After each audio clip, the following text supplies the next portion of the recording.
అందరికీ నమస్తే అండి. ఈ టమాటా చట్నీ ఎండబెట్టి పెట్టుకున్నా. అయితే మనకు అవసరం ఉన్నప్పుడల్లా కొంచెం కొంచెం తీసి ఇలా పోపు వేసుకోవాలి.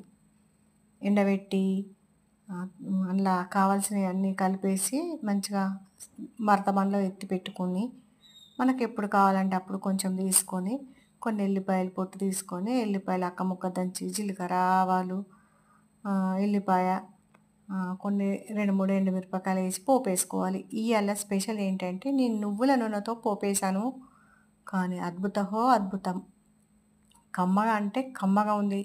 అంతకుముందు పల్లి నూనె వేశాను, ఓసారి సన్‌ఫ్లవర్ నూనెతోని అదే రిఫైన్డ్ ఆయిల్ దాంతోని వేశాను. కానీ ఈరోజు మాత్రం నువ్వులతోని వేస్తే ఈ చట్నీ రుచి నువ్వుల నూనెతోని వేస్తే చట్నీ రుచి మరింత పెరిగిపోయింది. గోరుచిక్కుడుకాయ కూర వండాను. అసలు ఆ కూర ఎందుకు వేసుకున్నా ప్లేట్‌లా అన్నట్టుగా అనిపిస్తుంది. అంత కమ్మగా ఉంది. మొత్తం ఈ చట్నీతోనే తినేయాలనిపిస్తుంది. ఈ చట్నీ కూడా నాకు ఆర్డరే వచ్చింది. పోపు పెట్టి పెడుతున్నా పెట్టాను. అయితే తిని చూద్దాము ఇలా నువ్వుల నూనెతోని పెట్టినా కదా అని వేసుకొని తిన్నా. అబ్బా! ఈ గోరుచిక్కుడుకాయ వేసుకోకపోతే అయిపోతుండే ప్లేట్‌లో. మొత్తం దీంతోనే తినేసేదాన్ని అనిపిస్తుంది.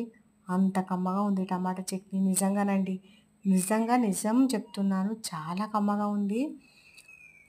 నోట్లే ఊరిలు ఊరుతున్నాయి బుక్క కలిపేటప్పుడు. ఇప్పుడు నాకసలు వీడియో చూస్తే కూడా నీళ్ళు ఊరుతున్నాయి. ఇప్పుడు ఈ వాయిస్ రికార్డ్ ఇస్తుంటే ఇప్పుడే తిన్నా కడుపు నిండా మంచిగా. అది గోరుచిక్కుడుకాయ కూరతోని కూడా తిన్నా ఇగ ప్లేట్‌లో వేసుకున్నా కదా అనేసి. కొంచెం 2 ముద్దలు ఎక్కువయ్యేసరికి ఎక్కువైపోయింది అన్నం. ఇన్ని రోజులు అప్పాలు చేసి ఇట్లా బిజీగా ఆగమాగముగా 2, 3 ముద్దలు తినేసేదాన్ని. అప్పాల మీద కూర్చునేదాన్ని. ఈరోజు తృప్తిగా కూర్చొని తిన్నాను. భలే రుచిగా ఉంది టమాటా చట్నీ మాత్రం. ఎవరికన్నా ఆర్డర్స్ కావాలంటే చెప్పండి. ఎండబెట్టి పెట్టిన టమాటా చట్నీ మీకు మంచిగా అందించగలను. నువ్వుల నూనెతో స్పెషల్ ఈ చట్నీ.